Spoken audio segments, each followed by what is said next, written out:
أعوذ بالله من الشيطان الرجيم. بسم الله الرحمن الرحيم. ياسين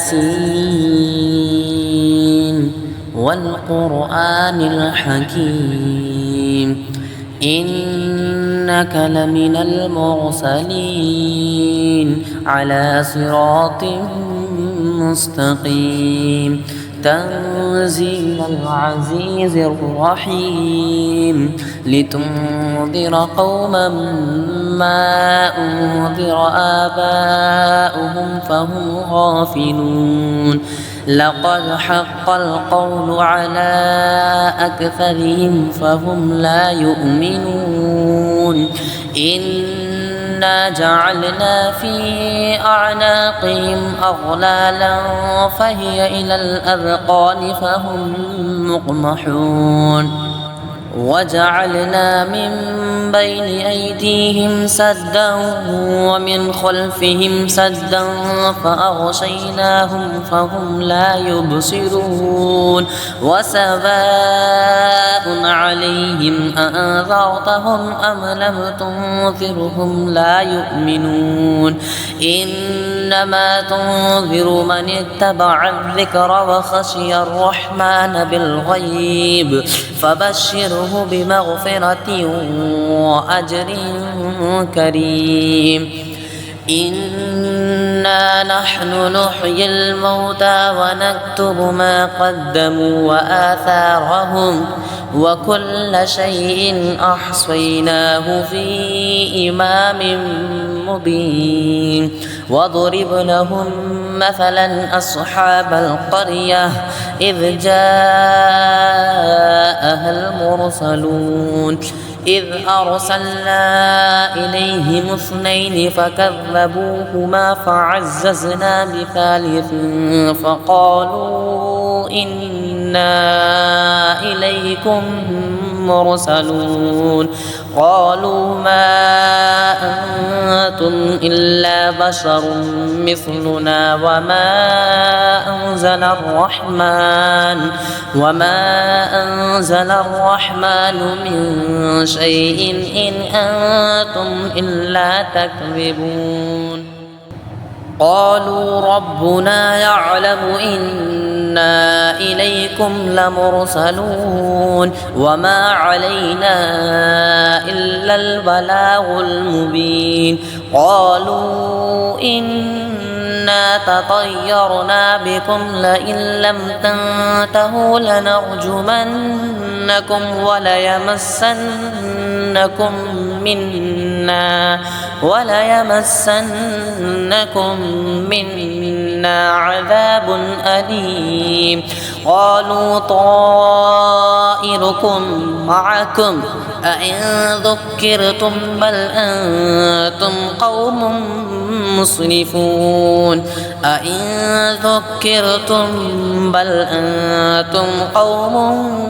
مسرفون وجاء من أقصى المدينة رجل يسعى قال يا قوم اتبعوا اتبعوا من لا يسألكم أجرا وهم مهتدون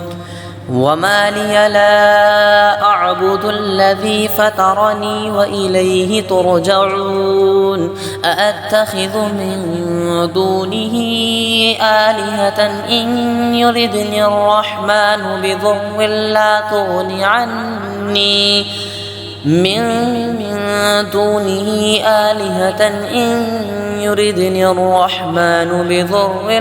تغن عني شفاعتهم شيئا ولا ينقذون إني إذا لفي ضلال مبين إني آمنت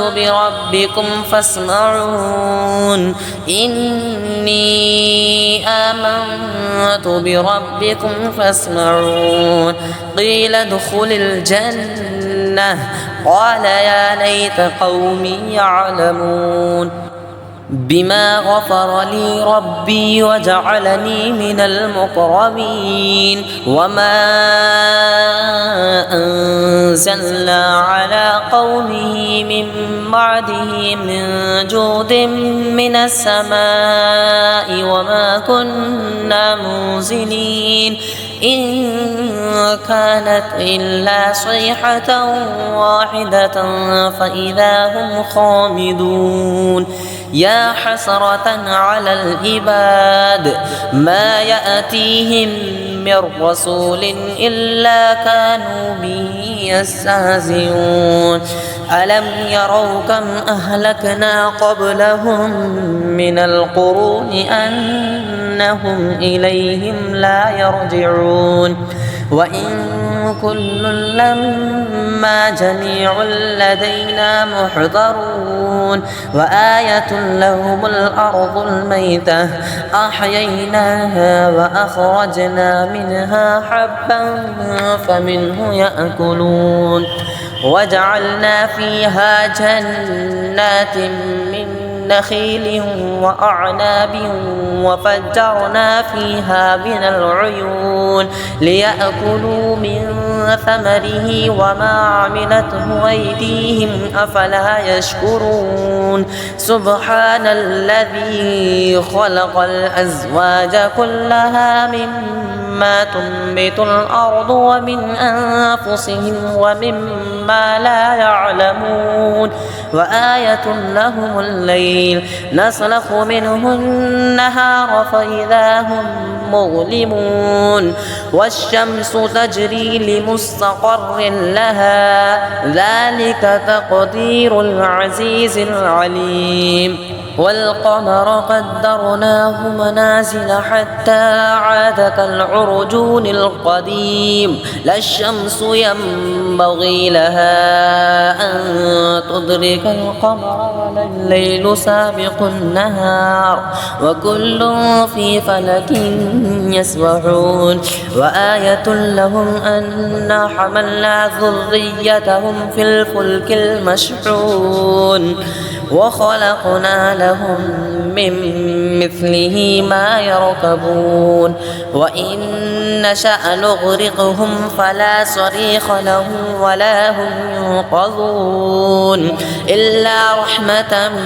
منا ومتاعا إلى حين وإذا قيل لهم اتقوا ما بين أيديكم وما خلفكم لعلكم ترحمون وما تأتيهم من آية من آيات ربهم إلا كانوا عنها معرضين وإذا قيل لهم أنفقوا مما رزقكم الله قال الذين كفروا للذين آمنوا أنطعم من لو يشاء الله أطعمه إن أنتم إلا في ضلال مبين ويقولون متى هذا الوعد إن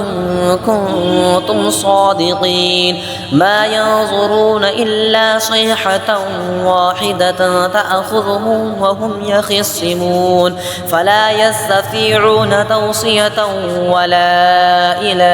أهلهم يرجعون ونفخ في الصور فإذا هم من الأجداث إلى ربهم ينسلون قالوا يا ويلنا من بعثنا من مرقدنا هذا ما وعد الرحمن وصدق المرسلون إن كانت إلا صيحة واحدة فإذا هم جميع لدينا محضرون إن كانت إلا صيحة واحدة فإذا هم جميع لدينا محضرون فاليوم لا تظلم نفس شيئا ولا تجزون إلا ما كنتم تعملون إن أصحاب الجنة اليوم في شغل فاكهون هم وأزواجهم في ظلال على الأرائك متكئون لهم فيها فاكهة ولهم ما يدعون سلام قولا من رب رحيم وامتازوا اليوم أيها المجرمون ألم عاهد إليكم يا بني بني آدم ألا تعبدوا الشيطان إنه لكم عدو مبين وأن اعبدوني هذا صراط مستقيم ولقد أضل منكم جبلا كثيرا أفلم تكونوا تعقلون هذه جهنم التي كنتم توعدون اصلوها اليوم بما كنتم تكفرون اليوم نختم على أفواههم وتكلمنا أيديهم وتشهد أرجلهم بما كانوا يكسبون ولو نشاء لطمسنا على أعينهم فاستبقوا الصراط فأنى يبصرون ولو نشاء لمسخناهم على مكانتهم فما استطاعوا مضيا ولا يرجعون ومن نعمره ننكسه في الخلق أفلا يعقلون وما علمناه الشعر وما ينبغي له إن هو إلا ذكر وقرآن مبين لينذر من كان حيا ويحق القول على الكافرين أولم يروا أنا خلقنا لهم مما عملت أيدينا أنعاما فهم لها مالكون وذللناها لهم فمنها ركوبهم ومنها يأكلون ولهم فيها منافع ومشارب أفلا يشكرون واتخذوا من دون الله آلهة لعلهم ينصرون لا يستطيعون نصرهم وهم لهم جند محضرون فلا يحزنك قولهم إنا نعلم ما يسرون وما يعلنون أفلم ير الإنسان أنا خلقناه من نطفة فإذا هو خصيم مبين وضرب لنا مثلا ونسي خلقه قال من يحيي العظام وهي رميم قل يحييها الذي أنشأها أول مرة وهو بكل خلق عليم الذي جعل لكم من الشجر الأخضر نارا فإذا أنتم منه توقدون أوليس الذي خلق السماوات والأرض بقادر على أن يخلق مثلهم بلى وهو الخلاق العليم إنما أمره إذا أراد شيئا أن يقول له كن فيكون فسبحان الذي بيده ملكوت كل شيء وإليه ترجعون